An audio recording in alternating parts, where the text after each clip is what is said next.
I love throwing a poem up on a projector and having a room full of poets sit down and just break it all down. Like, why is this stanza way the fuck over here, right? Why did that poet choose to do that? Why did he choose to use the word exuberant instead of a different word? Or, you know, that shit's just dope. But anyway. Anybody ever, like, run into somebody in public that reminded them of someone from their past? Yes, absolutely. And she looks just like her. She looks just like Celia. The long, dark hair, the bright, happy eyes, framed in spectacles. So pretty. They're all the same. Pretty girls.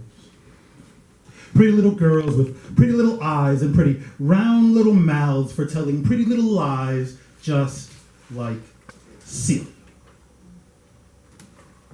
I was 15 when we dissected fetal pigs in science class. I remember reading somewhere that pig flesh reacts the most like a human's. I marveled at how the skin peeled apart for me under my scalpel, like a silent zipper revealing the pretty piggy insides, telling me their truths. I saved a few of the bones. I took them home and boiled the meat off them and saved them in a cedar box I kept hidden behind my bedpost. This is where it all started. Mr. Artrip seemed disturbed at my insistence on another class dissection. I eventually stopped asking and just began collecting roadkill. Squirrels and rabbits, mostly. Sometimes a raccoon. Once, I even found a small dog, but most of his insides were already on the outside, his truth spilled carelessly all over the pavement.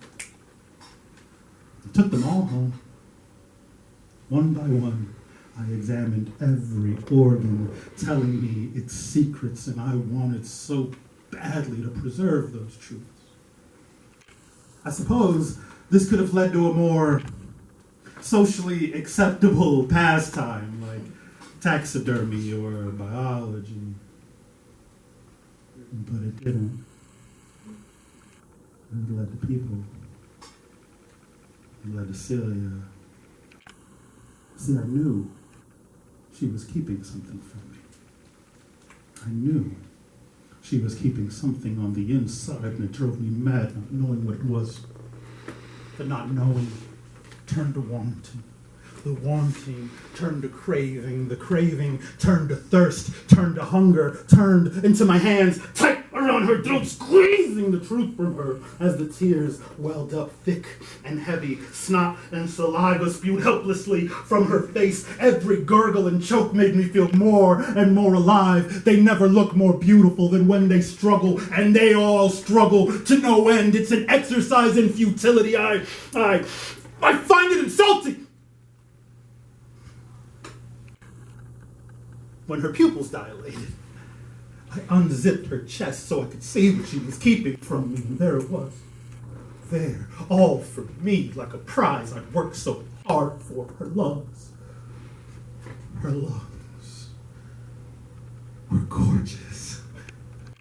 Pink and young. I imagined how many times she must have filled them with the breaths of her deceit. I found my trust buried and jaundiced in her liver, on her heart. I read a name, but it was not my own, and still her insides were so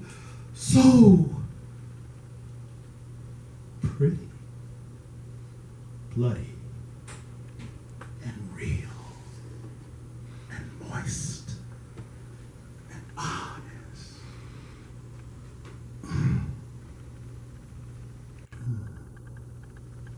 Celia was the first. You know, they say you never forget your first, and I've lost track of how many there have been since her. And I'm beginning to run out of room in the crawl space to hide my truth in. But she looks just like her. She looks just like Celia. And I'm curious what she might look like on the inside.